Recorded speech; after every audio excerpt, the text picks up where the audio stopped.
أعوذ بالله من الشيطان الرجيم بسم الله الرحمن الرحيم الحمد لله الذي وفق من أحبه لاتباع بدينه القويم وأشهد أن لا إله إلا الله وحده لا شريك له الذي خلق الإنسان في أحسن تقويم وأشهد أن محمدا عبده ورسوله الذي هدانا الناس به إلى صراط مستقيم ومن سلكه فقد فاز بالعز والنعيم المقيم ومن هاد عنه ذات الشمال وذات اليمين رمي به إلى نار الجحيم اللهم صل وسلم على سيدنا محمد وعلى آله وأصحابه الذين ساروا الناس سيره واتبعوا نهجه وسنانه فكانوا أحقا بالنعيم المقيم قال الله تعالى في القرآن الكريم بسم الله الرحمن الرحيم قل هو الله أحد الله الصمد لم يلد ولم يولد ولم يكن له كفوا أحد أما بعد معاشر المسلمون رحمكم الله اتقوا الله حق تقاته ولا تموتن إلا وأنتم مسلمون. Hadirin sidang jamaah Jumat rahimakumullah, hanya kepada Allah kita mengazamkan, menguatkan, meyakinkan atas semua pekerjaan, aktivitas hidup sampai mati kita. Orang-orang yang mengazamkan semua kehidupannya kepada Allah dan hanya karena Allah Subhanahu wa taala, insyaallah diberikan Allah petunjuk, hidayah yang tak pernah putus dalam hidupnya. Bisa hidayah itu dalam bentuk hikmah, boleh pula hidayah itu terbungkus dalam bentuk kesabaran dan mendapatkan iktibar dari semua apa yang terjadi. Hajatnya orang beriman yang paling terbaik adalah memohonkan ampun atas semua dosa yang pernah kita lakukan. Kiranya Allah memberikan kekuatan dan kemanfaatan atas semua kehidupan dan pekerjaan kita, dan insya Allah kita semua adalah orang-orang yang husnul khotimah. Salawat dan salam kita hadiahkan kepada Rasulullah sallallahu alaihi wasallam. Mudah-mudahan kita tetap istiqomah menjadikan Rasulullah sebagai uswatun hasanah. Hadirin sidang jamaah Jumat rahimakumullah, saling mengingatkan kita untuk senantiasa meningkatkan keimanan dan ketakwaan kita kepada Allah Subhanahu wa taala. Sebab seberapa hebatnya pun kita di dunia, di bumi ini, kalau bukan karena untuk meningkatkan keimanan, ketakwaan kepada Allah, sia-sialah kita di sisi Allah Subhanahu wa taala. Hadirin sidang jamaah Jumat rahimakumullah, manusia itu ketika dipercaya Allah hidup di muka bumi ini, Allah menyebutnya dengan khalifah. Khalifah itu kalau ingin diidentikan adalah manusia yang memiliki grade kepemimpinan, yang kepemimpinan itu paripurna sifatnya, berbeda dengan kepemimpinan yang dimiliki oleh makhluk Allah lainnya. Maka oleh karenanya ketika Allah menyebut inni ja'ilum fil ardi khalifah, sampai pada ayat itu ada diskusi yang cukup menarik. Qalu ataj'alu fiha may yufsidu fiha wa yasfikud dima wa nahnu nusabbihu bihamdik wa nuqaddisu lak. Tapi Allah menjawab, qala inni a'lamu ma la ta'lamun. Ketika itu Allah menceritakan kepada makhluk Allah lainnya bahwa di muka bumi ini Allah akan menjadikan khalifah. Lalu qalu ataj'alu fiha may yufsidu fiha wa yasfikud dima. Mereka mengatakan, kenapa engkau akan menjadikan khalifah di muka bumi ini adalah orang-orang yang berbuat onar dan menumpahkan darah. Berarti kita ini adalah makhluk, manusia itu adalah makhluk yang sudah diprediksi atau menjadi gosip di alam langit bahwa kita nanti adalah makhluk yang suka buat onar, suka buat salah. Buktinya sudah menjadi kekhawatiran malaikat bahwa kita ini adalah nanti buat onar dan buat salah. Sampai pada ayat itu Allah menyebut wa nahnu nusabbihu bihamdik wa nuqaddisu lak. Kenapa tidak kami aja? Kira-kira pesan tersiratnya seperti itu. Karena kami ini adalah selalu bertasbih kepadamu dan mengagungkanmu, kata malaikat. Karena mungkin pakai akal rasionalitas, harusnya orang yang paling taat dan paling memuji dan memujalah yang menjadi pimpinan. Tapi Allah menjawab, qala inni a'lamu ma la ta'lamun. Di sana Allah menyebut, ya, Allah Maha tahu, a'lam, alim. Allah itu Maha mengetahui. Pengetahuan Allah itu adalah pengetahuan yang absolut. Bahkan manusia yang paling hebat sekalipun takkan mampu melampaui, menjangkaui, memprediksi pengetahuan Allah Subhanahu wa taala. Makanya Allah menyebut, qala inni a'lamu ma la ta'lamun. Aku Maha tahu yang kau enggak pernah tahu. Jawaban ini adalah jawaban mematikan. Sama seperti ketika kita bertanya kepada seseorang yang mungkin di atas jauh dari kita derajatnya tentang sesuatu. Kita berharap dia menjawab sebagai alasan, dengan alasan. Tapi ternyata dia menjawab, engkau tak tahu itu. Itu adalah jawaban mematikan. Harusnya kalau kita mau pakai alasan sebab akibat, Allah menyebut pada ayat itu, kenapa Allah menjadikan manusia sebagai khalifah? Supaya malaikat faham. Tapi Allah tak pernah kasih tahu alasannya. Karena Allah menjawab, qala inni a'lamu ma la ta'lamun. Aku yang Maha tahu, kau dulu tak pernah tahu. Hadirin sidang jamaah Jumat rahimakumullah. Ini adalah landasan de facto bahwa kita adalah pemenang.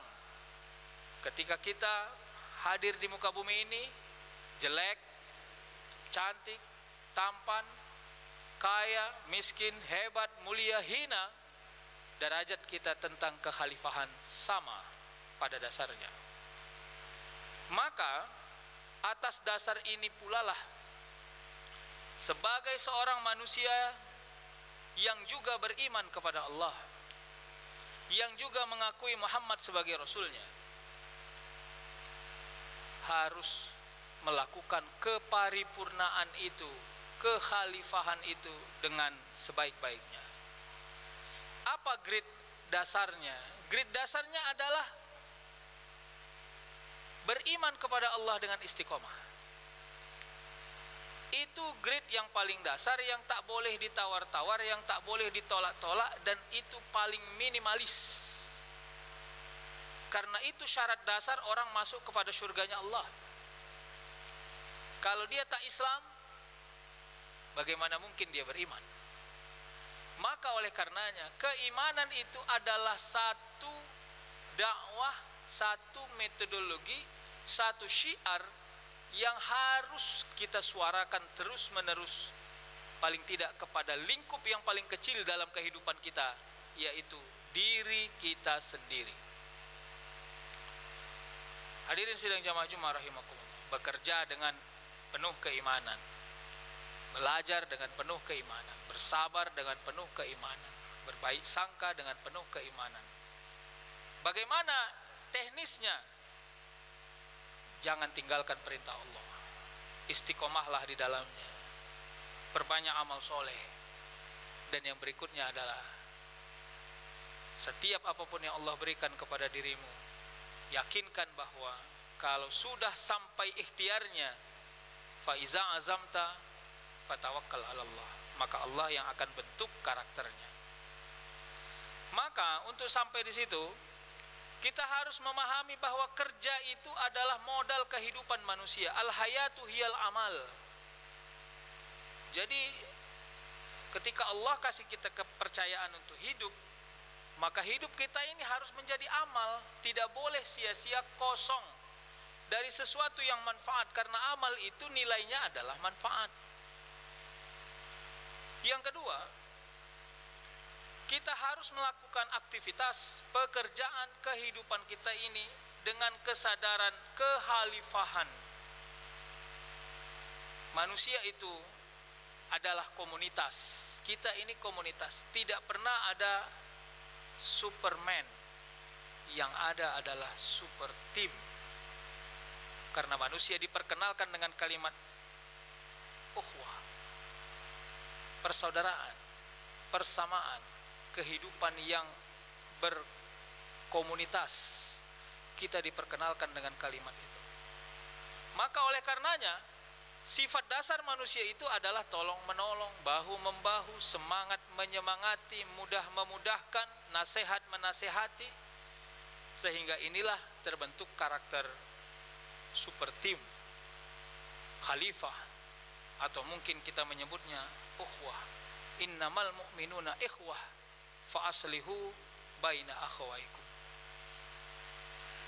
Yang berikutnya adalah bagaimana prinsip pekerjaan kehidupan yang kita lakukan itu adalah prinsip kemasyarakatan, sehingga solidaritas sosialnya hidup. Hadirin sidang jamaah Jumat rahimakumullah. Kalau kita sebagai seorang guru misalnya, maka apakah grade keberhasilan kita ketika anak didik kita di kelas pandai mengulangi semua apa yang kita jelaskan? Kalau itu grade-nya, maka mudah pekerjaan kita. Tapi ternyata kehidupan sosial sering tidak membutuhkan hafalan, tapi membutuhkan kesiapan menerima tantangan. Maka oleh karenanya pendidikan mental menjadi satu-satunya nilai dasar yang tak boleh kita tinggalkan. Sifat menerima perbedaan, sifat melihat kekecewaan, bagaimana menyikapi ada keadaan yang tidak sama dengan persepsi, bagaimana menyikapi perubahan. Sikap-sikap ini yang sebenarnya penting menjadi bagian dari komunitas yang kita sebut. Yang terakhir adalah bagaimana bekerja itu dengan ikhlasul amal. Ikhlasul amal ini tidak hanya menjadi jargon, tapi ini adalah basic dasar orang-orang beriman dengan pekerjaannya. Dalam pekerjaan itu ada namanya contractibility. Contractibility itu adalah dia bekerja berdasarkan kontrak yang dia buat. Bukan kontrak kepada sesama manusia saja, tapi kontraknya kepada Allah SWT. Kontrak manusia kepada Allah itu adalah amanu wa amilus solihah. Kalau engkau ajarkan satu ilmu kepada seseorang, pastikan ilmu yang kau ajarkan itu adalah ilmu yang mendekatkan dirinya kepada Allah. Paling tidak dia tidak menyia-nyiakan perintah Allah, apalah lagi dia bermukim kepada semua larangan-larangan Allah. Hadirin sidang jamaah Jum'ah rahimakumullah. Sering kita berdiskusi dengan diri kita sendiri tentang apa sebenarnya manfaat hidup kita. Ada orang sampai pada titik jenuh kehidupannya. Bekerja, dapat gaji, pulang, dimanfaatkan, kurang, lebih, disimpan. Berulang-ulang saja hidup kita tanpa kita bisa memahami apa makna dan esensi dari kehidupan itu. Tapi kalau orang-orang beriman dan mampu menyelami setiap nilai yang Allah sudah rubah kepada dirinya, maka takkan pernah dia merasa jenuh dengan hidup ini. Dulu 10 tahun lalu ketika engkau sholat, maka harus engkau pastikan 10 tahun hari ini berbeda cara, nilai, tujuan sholatmu. Dulu waktu engkau hidup 10 tahun lalu, pastikan berbeda nilai dan tujuannya sampai 10 tahun hari ini engkau masih hidup. Kalau masih sama, berarti ada kesia-siaan dan kealpaan di diri kita. Kalau semakin baik, maka mudah-mudahan itu menjadi indikasi bahwa Allah memberikan hidayah yang tak pernah putus dalam kehidupan kita.